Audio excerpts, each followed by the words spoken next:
Lila Mérabé, bonjour. Bonjour. Alors, l'Orient Express vient de rentrer en gare. Quel est le bilan de cette première opération destinée à orienter les jeunes Alsaciens?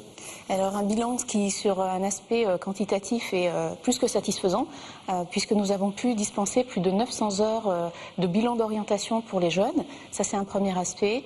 Le deuxième aspect c'est que sur la dimension on va dire territoriale, on est très heureux d'avoir pu en tant que collectivité régionale sillonner à la fois des grandes villes mais aussi des tout petits territoires comme ça a été le cas à Lauterbourg, comme ça a été le cas à Thann, comme ça a été le cas à Schirmeck.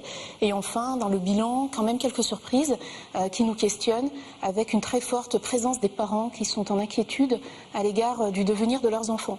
Donc c'était un aspect que nous n'avions pas du tout envisagé et investi et ça nous amène très clairement à reconsidérer aussi l'accueil que l'on peut faire aux parents.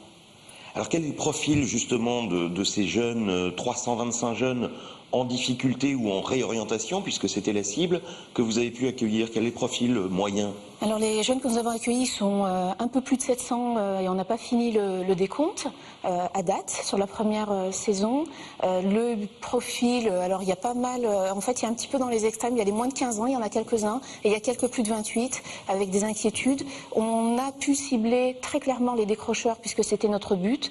Donc l'Orient Express qui est un outil de territoire et de proximité est quand même là pour faire en sorte que ces jeunes qui ne vont pas dans les structures qui sont connues, identifiées pour des raisons XY, puissent retrouver un outil un peu plus ludique, donc un profil de jeunes qui sont vraiment en questionnement, qui sont vraiment en inquiétude, certains qui ont déjà quitté depuis un moment et qui voudraient reprendre le chemin de leur vie, je dirais, et c'est ça notre cible prioritaire. Quant aux parents, ce sont des parents qui souvent ont été, ou en tout cas ont exprimé une forme de détresse et qui nous a beaucoup touchés. Alors, est-ce que ça n'est pas un aveu d'échec d'être obligé de mettre un train comme ça qui va au-devant des gens? Est-ce qu'il n'aurait pas fallu faire cette opération avant dans les écoles, voire même au sein des villes? Alors je pense que c'est une question qu'il faut poser à nos collègues de l'éducation nationale, de considérer les choses. Une fois qu'on a dit ça, je pense que les choses sont extrêmement complexes. La collectivité régionale n'est pas responsable et n'a pas compétence sur l'orientation. Et je pense que c'est une manière pour nous très clairement d'affirmer que même là où au départ nous ne sommes pas attendus, lorsque le problème est important, lorsque le problème pour notre jeunesse est aussi criant, il est de notre responsabilité de nous y investir. Donc je crois que c'est une inquiétude à l'égard de notre société qui effectivement subit un certain nombre d'échecs sur sa jeunesse, sur la scolarité, sur le décrochage scolaire, mais je crois que c'est une belle démonstration de la région Alsace que de se mobiliser sur ce thème-là. Alors très concrètement, qu'est-ce que vous avez apporté à certains d'entre eux? Alors on leur a apporté, je crois, dans cette dimension de proximité, le fait d'agir et de communiquer avec eux en simplicité. C'est-à-dire qu'on est sorti de ces manières extrêmement formelles de devoir prendre des rendez-vous, de rencontrer des gens, de devoir faire un projet.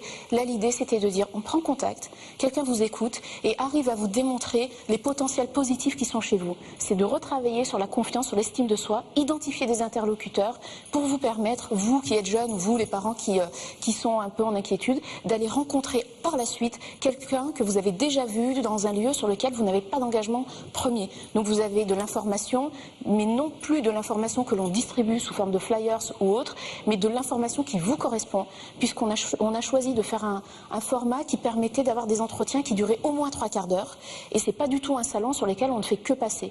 Donc vous avez la sensation, j'espère en tout cas, que la sensation première que l'on a pu donner au public qui est passé, c'est le fait qu'ils sont chacun importants et qu'on leur doit un peu de temps. Alors la note optimiste, pour finir avec ça, c'est de dire que quand on tend la main, les jeunes et même leurs parents, et ça vous a surpris, la prennent cette main. Ça veut dire qu'il y a encore une volonté de s'en sortir. Mais je crois que tout le monde a la volonté de s'en sortir. Je crois simplement que nous sommes effectivement dans un système extrêmement complexe. Je crois que le principe de la performance permanente est toujours là, qu'elle est assez anxiogène, que tout le monde n'est pas fait pour cela et qu'à un moment, il faut laisser à chacun la possibilité d'être heureux dans sa vie. Et c'est notre responsabilité que de faciliter l'accès à des chemins, à des parcours, à des formations pour que chacun trouve sa place. Lila Mérabé, merci. Merci.